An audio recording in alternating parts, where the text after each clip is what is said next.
pag-usapan lang natin ang breaking news. Exclusive nga naman guys na pinag-uusapan ng mga netizens. At sigaw ng mga fans, mag-anap ka na ng iba. DJ, enough of Catherine. DJ hindi pa rin nakaka-move on kay Catherine Bernardo.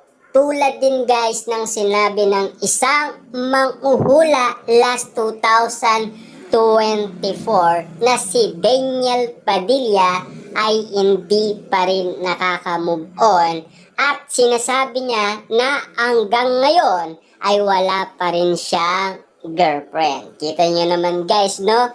Na dahil sa nangyaring iwalayan, si Daniel Padilla ay hindi pa rin nakaka-move on or hindi niya pa rin nakakalimutan ang nakaraan na nakalipas ng dahil sa iwalayan Katniel.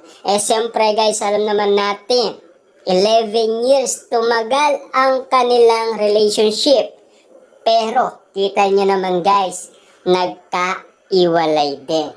Siyempre, kita nyo naman guys, no, marami ang nagulat at marami din ang naawa umano kay Daniel Padilla.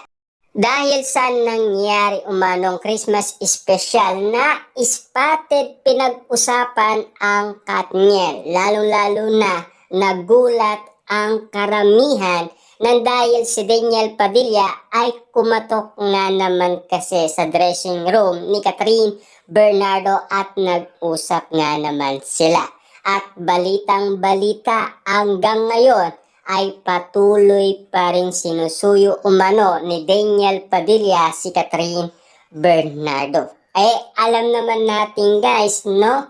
Si Catherine Bernardo at Alden Richard ay mag-MU na.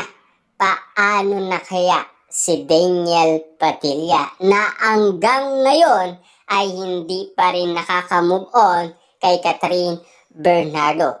Hanggang ngayon. Kita niyo naman guys, no? Daniel Padilla hindi pa rin magawang mag-anak ng iba.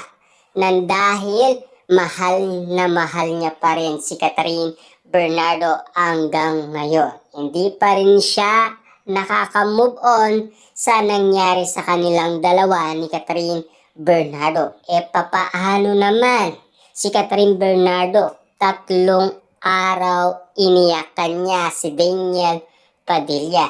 At lalong-lalo na guys, 'di ba? Pumayat umano si Catherine Bernardo at mukhang hindi natin siya nakilala.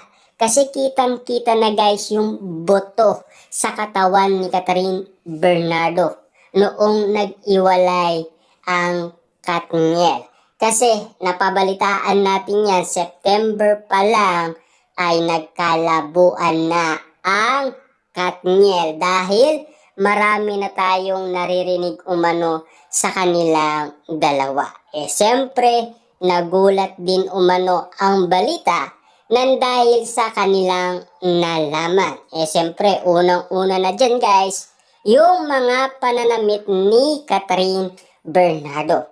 Kaya hanggang ngayon, hindi pa rin nakakalimutan ni Daniel Padilla ang nakaraan. Siyempre guys, no, alam naman natin, meron din tayong napapabalitaan na kapag daw kinuha ni Catherine Bernardo ang nasabing part 2 na Hello, Love, Goodbye to Canada ay iiwalayan niya si Catherine Bernardo. Kaya nga naman guys, ang naging resulta ay iwalayan nga naman kasi.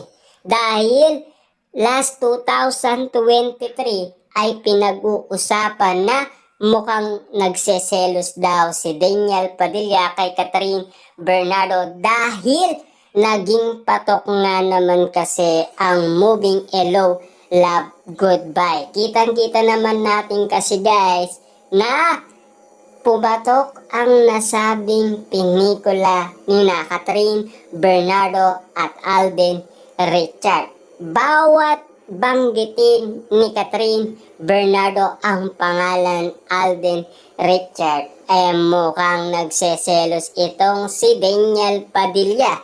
Kaya nga naman guys, ang karamihan nalaman nila kung ano ang naging sanhi ng kanilang iwalayan. Kaya nga naman guys, ang mga Katniel fans patuloy na binabatikos si Alden Richard hanggang ngayon dahil sinasabi daw nila na si Alden Richard daw ang nakasira sa relasyong Katniel.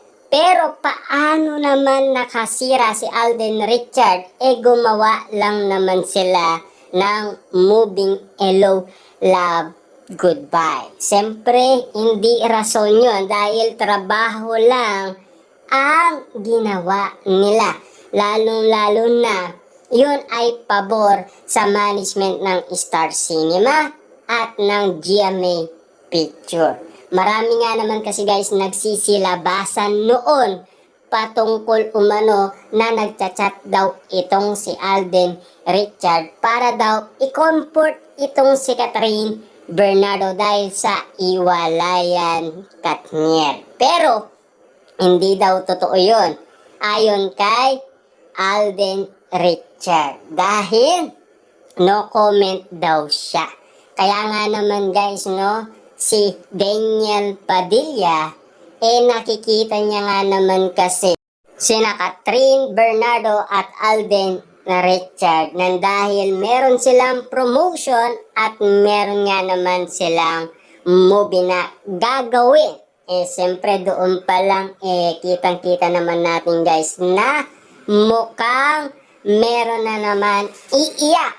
Ika nga guys ng mga netizens at ng ibang nagtitiwala umano kina Catherine Bernardo at Alden Richard. Siyempre, alam naman natin kung sino ang pinapatamaan nila. Dahil sa nakaraang iwalayan ay pinag-usapan si Daniel Padilla kapag nagpo-promote itong si Catherine Bernardo. Dahil naririnig niya ang pangalan Alden Richard. Mukhang hindi nagustuhan yata itong si Daniel Padilla ang banggitin ng kanyang ex-girlfriend na si Catherine Bernardo ang pangalan Alden Richard.